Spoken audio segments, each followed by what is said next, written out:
Today we're particularly honored to welcome Stephanie Leonard. Stephanie is a Valparaiso native. She was a sergeant in the Indiana National Guard, working with military training. Her husband, Jesse Meredith, served with honor in Iraq. And as a veteran and civilian now, Stephanie dedicates her time to serve veterans returning to daily life once they return from active duty. I made the decision to join the Indiana National Guard when I was just 18. I was young, immature, and not entirely too sure what I was getting myself into. But when I reflect on that decision today, I couldn't imagine navigating down a different path, even though I've experienced many roadblocks along the way. I spent 8 years in the National Guard and met a lot of great individuals along the way. I accredit my career to my first sergeant who saw something in me I didn't even see. My battle buddy, who we made a pact that if either one of us at any time decided to deploy, we'd do it together. During my career, I had the opportunity to work active duty at Muscataturk Urban Training Center, where I learned many skillful trades. I enjoyed my job, loved the people that I worked for, and wanted to turn this into a career. Then one day, my battle buddy called and she said she was volunteering to deploy and wanted to know if I was still in. I've always been a woman of my word, so despite all the great things I was leaving behind, I was excited for the new opportunities presenting itself. We didn't know how long it would take for us to get called, but we ended up being attached to the Bedford unit 2 weeks before, and it was real. I really was going to leave my life behind, but the sacrifice was well worth it, and my husband had volunteered too. We trained long and hard for 8 months, said goodbye to our families, and departed to Seattle, Washington, where we were 2 weeks from shipping out. Prior to shipping, we had to go through a medical clearance, and I remember this day vividly. I was sitting in front of the sergeant, and he was joking around and said, "Congratulations, you're not." Kind of took a look at the paper, and he said to me, "Congratulations, you're pregnant." While this is supposed to be exciting news, this shattered me. Not only did my plan not go as a 10, but I felt like I disappointed those closest to me. I knew at this moment I needed to trust in my faith and understand that everything would work itself out the way it's intended to, even if it didn't align with my plans.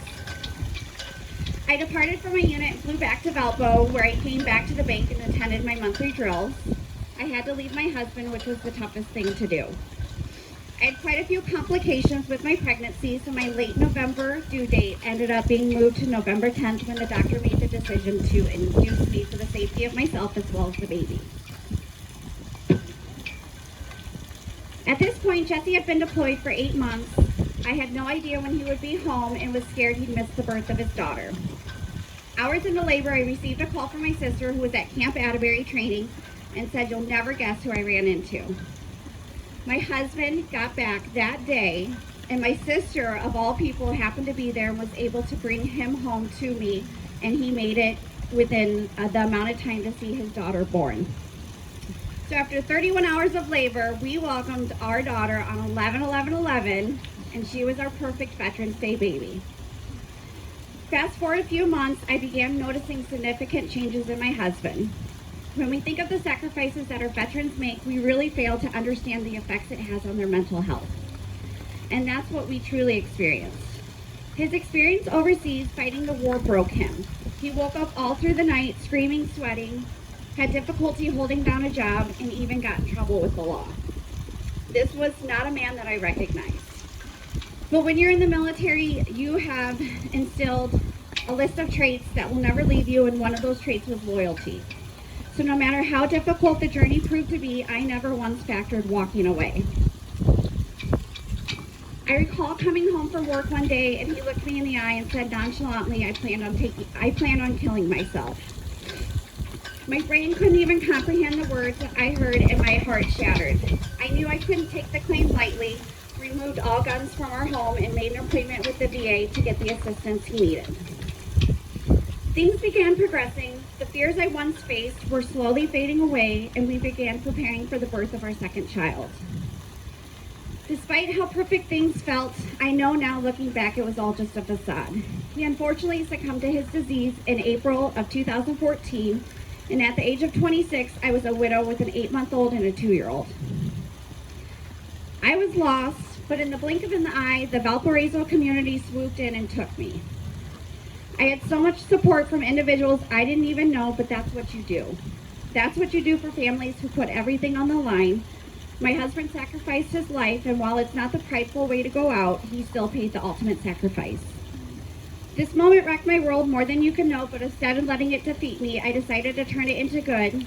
It opened my eyes that we don't have enough education surrounding PTSD, and I knew this was my calling to get involved. During this experience, it opened my eyes to how truly remarkable and selfless the Valparaiso community is, especially regarding vets, and it makes me honored to be a resident of this prideful community. To all you veterans out there, your service mattered, still matters, and you matter. The sacrifices of those lost mattered, and you are not forgotten. Thank you.